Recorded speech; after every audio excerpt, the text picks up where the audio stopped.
हम पढ़ रहे थे class 8 science chapter 14 chemical effects of electric current, जिसमें आज हम डिस्कस करेंगे हमारा नया टॉपिक जो है इलेक्ट्रोप्लेटिंग। तो चलिए इलेक्ट्रोप्लेटिंग को पढ़ते हैं। You know that A brand new bicycle has a shiny handle bar and wheel RIMS. देखिए, आपकी जो न्यू बाइसिकल होती है उसका जो हैंडल होता है और जो उसकी जो व्हील होती है, उसका जो रिम होता है, वो कैसा दिखता है आपको? वो आपको दिखता है शाइनी, चमकता हुआ। कैसा दिखता है? वो आपको शाइनी दिखता है, चमकता हुआ दिखता है। ठीक है। However if these are accidentally scratched, अब मान लीजिए अगर ये एक्सीडेंटली, अगर इसमें स्क्रैच आ जाए, the shiny coating comes off revealing a not so shiny surface beneath. तो आपका देखिए, जब इसमें स्क्रैच आ जाता है तो ये जो शाइनी कोटिंग होगी वो हट जाती है और आपको किस प्रकार की एक कोटिंग दिखाई देती है अंदर की तरफ, जो कि आपका शाइनी नहीं होता है। ठीक है, not so shiny. You might have also seen women using ornaments. आप देखिए, आपने जो वुमेन्स हैं, औरतें हैं, उनके जो ऑर्नामेंट्स होते हैं, जो आभूषण होते हैं ना, which appear to be made of gold, जो कैसे दिखाई देते हैं आपको? जो गोल्ड दिखाई देते हैं।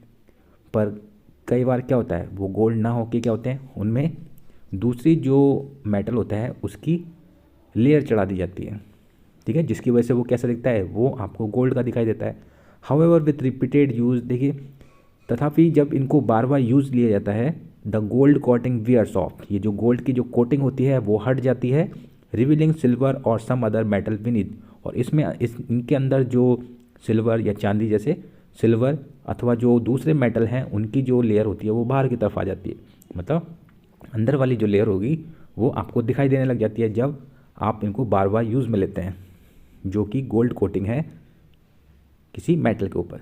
Okay, in both these cases a metal has a coating of another metal. देखिए, ये जो आपको दोनों केसेज हैं, है ना, जो दोनों ऊपर केस दिखाए हुए हैं, मतलब कौन कौन से? एक तो सिल्वर वाला और दूसरे मेटल वाले। इनमें क्या होता है, a metal has coating of another metal. तो एक जो मेटल होता है उस पर दूसरे मेटल की कोटिंग कर दी जाती है। जैसे मान लो सिल्वर है तो सिल्वर के ऊपर किसकी कोटिंग कर देते हैं? गोल्ड की। तो वो आपको कैसा दिखाई देगा? वो आपको गोल्ड का दिखाई देगा। Do you wonder how a layer of one metal can be deposit on top of another? क्या आप बता सकते हैं कि जो एक लेयर होती है किसी मेटल की, वो दूसरे लेयर पे किस प्रकार से डिपॉजिट की जाती है?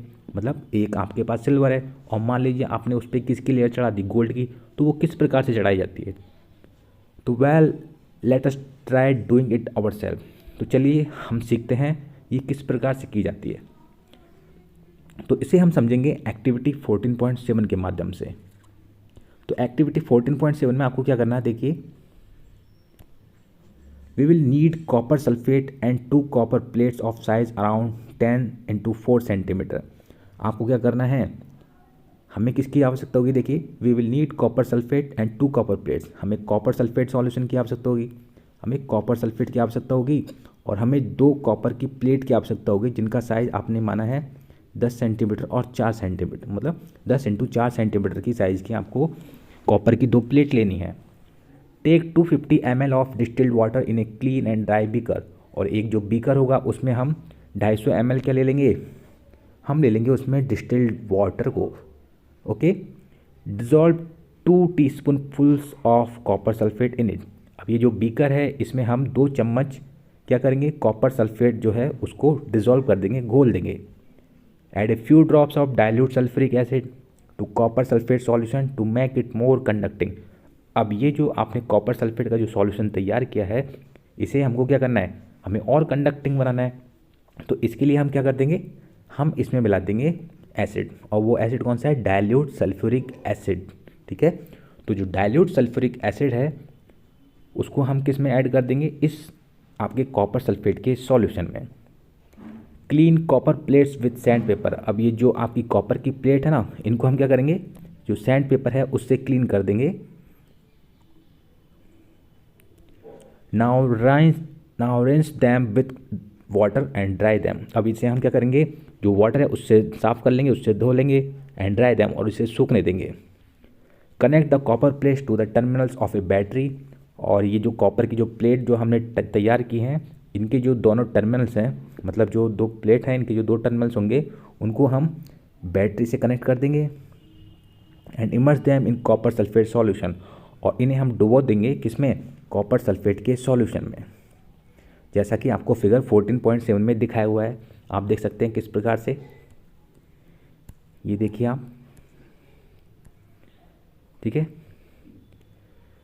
तो आपने क्या किया, देखिए हमने यहाँ पे दो कॉपर की क्या ली है, दो कॉपर की ये प्लेट ली है, ये एक ये रही और एक ये रही, ये दो कॉपर की क्या हो गई, दो कॉपर की आपको ये प्लेट ले लिए हमने इनको सैंड पेपर से साफ़ कर लिया था और फिर इनको धोकर सुखा दिया था।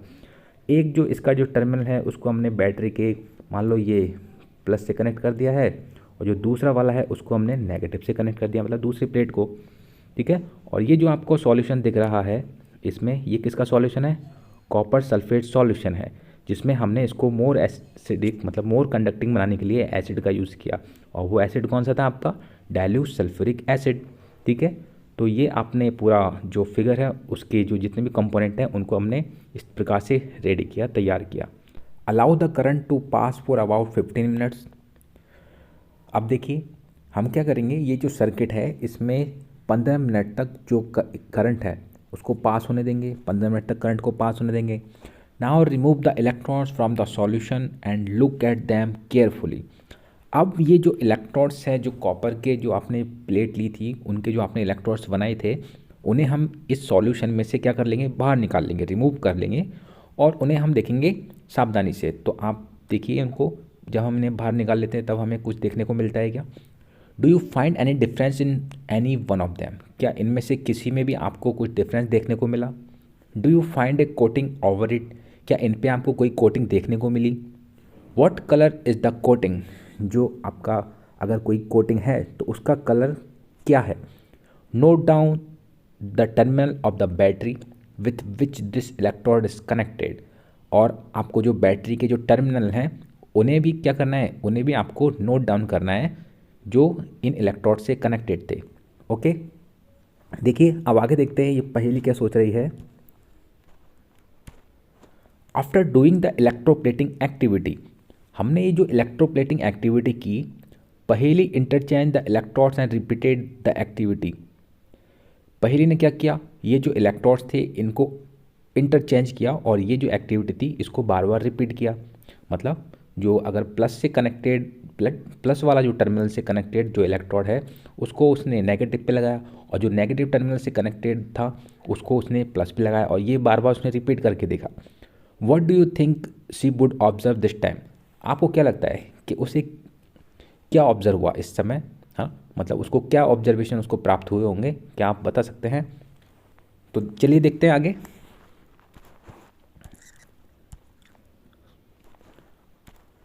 When electric current is passed through the copper sulfate solution, जब इलेक्ट्रिक करंट को कॉपर सल्फेट सॉल्यूशन में से पास कराया जाता है, copper sulphate dissociate into copper and sulphate. अब ये जो कॉपर सल्फेट होता है ये आपका किस में टूट जाता है, ये डिसोसिएट हो जाता है कॉपर और सल्फेट में। मतलब आपने ये कॉपर सल्फेट सॉल्यूशन में इलेक्ट्रिक करंट इलेक्ट्रोड्स के माध्यम से क्या किया, प्रवाहित किया, ठीक है, जिसकी वजह से जब करंट उसमें से फ्लो हो रहा था तो जो कॉपर सल्फेट जो सॉल्यूशन था वो अपने कॉपर और सल्फेट में टूट जाता है। The free copper gets drawn to the electrodes connected to the negative terminal of the battery and gets deposit on it. देखिए ये जो फ्री कॉपर है ये कहाँ पे चला जाता है, आपके वो इलेक्ट्रोड जो है जो किससे कनेक्टेड है, जो नेगेटिव टर्मिनल से बैटरी के नेगेटिव टर्मिनल से कनेक्टेड है उस पे चला जाता है। हाँ मतलब प्लस वाली जो प्लेट थी उसमें से आपका जो कॉपर था वो डिपॉजिट हो गया सॉल्यूशन में, और वो वहाँ पे आपका जो दूसरा आपका कॉपर की जो प्लेट है उस पे जाके डिपॉजिट हो जाता है या उस पे जाके वो चिपक जाता है, ठीक है। What about the loss of copper from the solution. अब ये बताइए ये जो लॉस हुआ है पहली प्लेट से, जो फर्स्ट जो इलेक्ट्रोड से जो कॉपर का जो लॉस हुआ है ये इसकी हम पूर्ति कैसे करेंगे, है ना, मतलब इसका होगा क्या, क्योंकि कमी हो गई ना, तो इसको देखो किस प्रकार से कमी इसकी पूरी की जाएगी। फ्रॉम द अदर इलेक्ट्रोड्स, जो दूसरा इलेक्ट्रोड है एक कॉपर प्लेट जो भी कॉपर का ही है आपका, है ना, an equal amount of copper gets dissolve in the solution. वो भी क्या करेगा, वो भी आपका जो कॉपर है इक्वल अमाउंट में उसको क्या कर देगा, जो सॉल्यूशन है उसमें डिज़ोल्व कर देगा, घोल देगा। ठीक है, मतलब आपके वहाँ से जो कमी हुई थी ना, पहले जो फर्स्ट वाले जो इलेक्ट्रोड्स से, वो उसकी पूर्ति कौन करेगा, जो दूसरा वाला इलेक्ट्रोड्स है, और वो अपना कॉपर को सॉल्यूशन में घोल देगा। दस the loss of copper from the solution is restored and the process continues.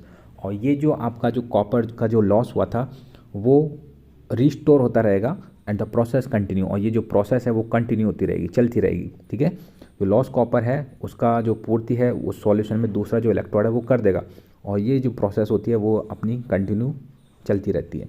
This means that copper gets transfer from one electrode to the other. तो इसका मतलब क्या है कि जो कॉपर है वो एक इलेक्ट्रोड से दूसरे इलेक्ट्रोड पे क्या हो जाता है, वो ट्रांसफ़र हो जाता है।